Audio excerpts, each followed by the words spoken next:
Welcome to the Makeover Monday Challenge, a weekly challenge brought to you by the Paper Crafters Library and Sunny Stampin' Studios. The purpose of Makeover Mondays is to help you learn how to take the ideas and inspiration you find on the internet and make it your own. Now this challenge is strictly a work from your stash challenge. So every Monday I take a project I found on the internet and I show you how I use it for inspiration and how I make it my own using supplies from my stash.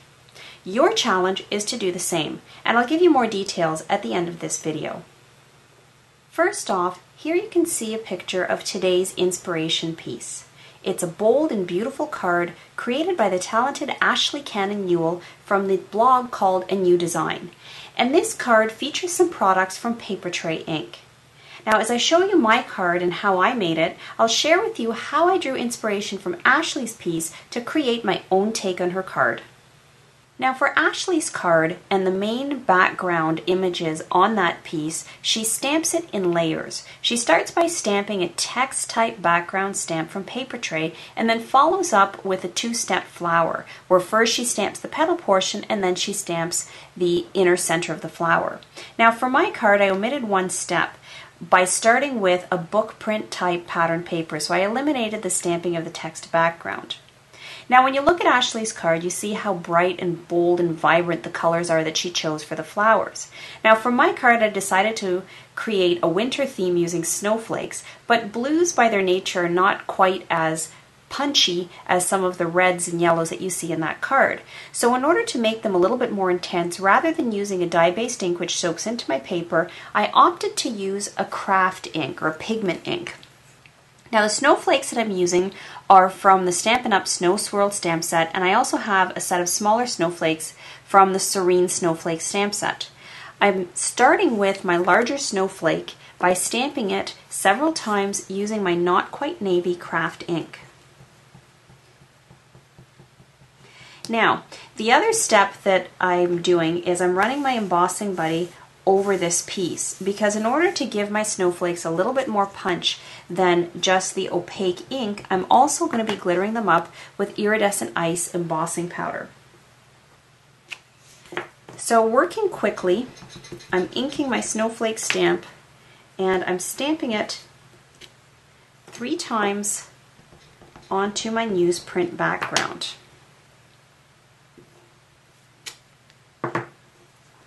And then holding this over my container that has iridescent ice, I'm sprinkling on my iridescent ice embossing powder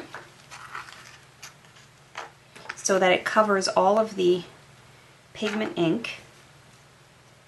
And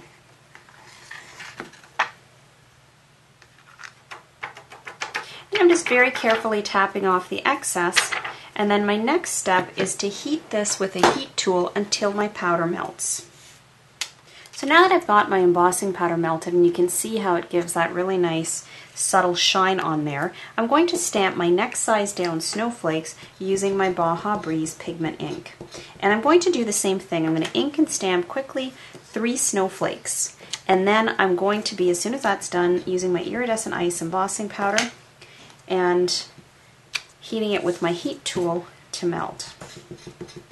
So I finished embossing and melting the embossing powder on my medium snowflakes, and I'm now taking this set of 3 snowflakes and my Baja Breeze Classic ink, which is a dye-based ink, and I'm using that to fill in some of the white spaces. Now the reason I chose Baja Breeze is because I wanted it to be tone on tone with the Baja Breeze pigment ink that I used, but I didn't want it to show up with the same intensity, which is why I decided not to go ahead and emboss it with the iridescent ice embossing powder.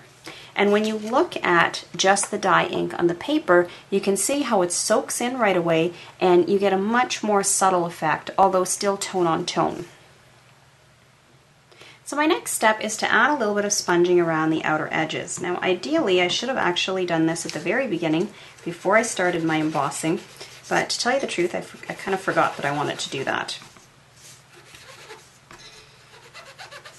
And the reason I'm doing that is just to frame my book print piece a little bit more, and so that it just has a little bit of a vintagey feel to it. So I'm just going to finish going all around the edges with my stamping sponge. to give this a little bit of a blue tinge around all the edges. So there you can see what that now looks like. My next step now is to center and stick this onto a piece of Whirlpool cardstock, and this is from Basil, and it's 4 by 5 1/4. And Basil's Whirlpool cardstock is virtually identical to Stampin' Up's Baja Breeze cardstock. So I'm just using my double-sided adhesive to center and stick this piece onto my Whirlpool cardstock, and then I'll be centering and sticking this piece onto my Not Quite Navy card base, which is a 4 1/4 by 11 inch piece, scored at 5 1/2 inches, and then folded in half.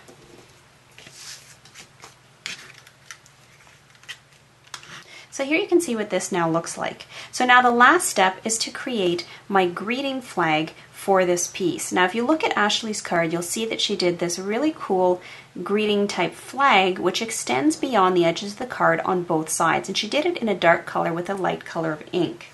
Now for mine, rather than having one layer, I decided to do two. My actual flag piece is going to extend beyond the edges of my card is my Not Quite Navy, and then I'm going to actually stamp my greeting onto this Baja or this Whirlpool cardstock piece. Now the reason I did this is because I found that just the blue piece seemed to get lost against it, but the addition of the Not Quite Navy underneath seemed to really make it pop. Now instead of creating a flag out of mine, I decided to do a decorative edge punch. And this is the EK Success Abstract Flowers Punch. So I'm doing it on both sides, and then I'm going to trim the little bit of overhanging cardstock that is left on each edge. Now this piece was a 1 7/8 by 5 3/8 inch piece. So as you can see here, it was just a tiny bit bigger than 2 complete scallops, which is why I'm now just trimming off those pieces. So there you can see what that looks like.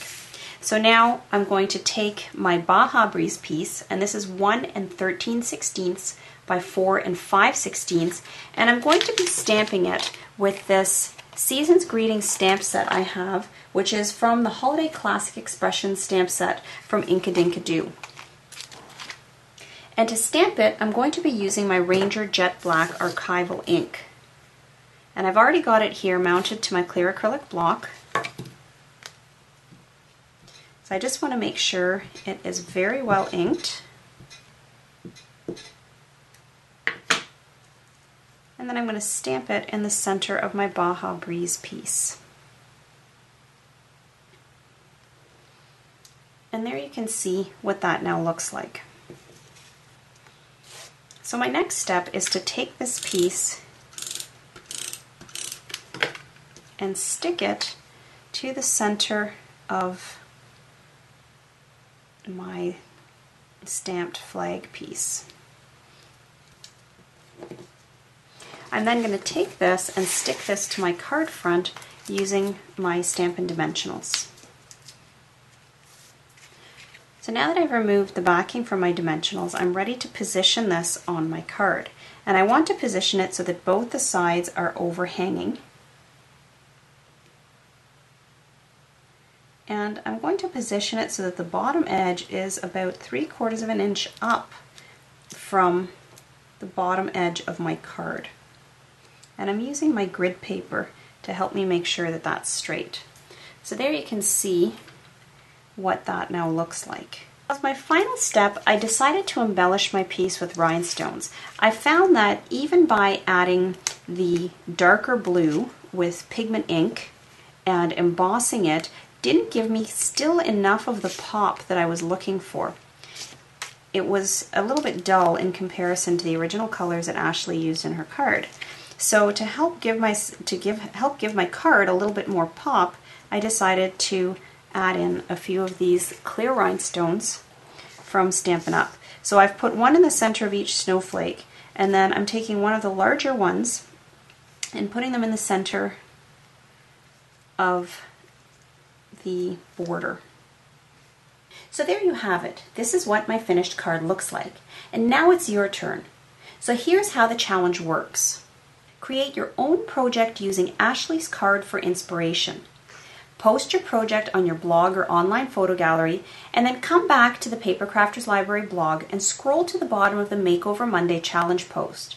At the bottom, you'll see an In Links button. When you click on that button, a little window will open up, and there you'll have a place to put the link to your blog post. And you want to make sure you put the direct link to where you have your Makeover Monday challenge card posted. If you're watching this video from somewhere other than my blog, in the description section of the video, there will be a direct link to the Makeover Monday blog post. Now, I will draw one name from all the participants on Monday, November the 28th. And the winner will receive the Blitzen Holiday Planner and a DVD tin kit and instructions from our Sunny Stampin' store. On the inside front, you'll see some envelope pockets into which you can place your receipts. There's also a place that you can hold a pencil. Now on the inside right, there's an accordion style pullout that has 5 pockets in all. 3 that you see on the front, and then 2 at the back. And inside these pockets, you can insert our holiday planner pads, and these pads also come as part of the kit. There's 5 different holiday planner pads in all. There's a calendar, which takes you all the way to December of 2012, as well as stocking stuffer, gift ideas, menu ideas, and Christmas card planner pads. Now, in addition to the kit, we also do sell the DVD tins and holiday planner pads separately in the Sunny Stampin' store. Well, I hope you enjoyed today's Makeover Monday challenge, and I look forward to seeing your entries on the blog.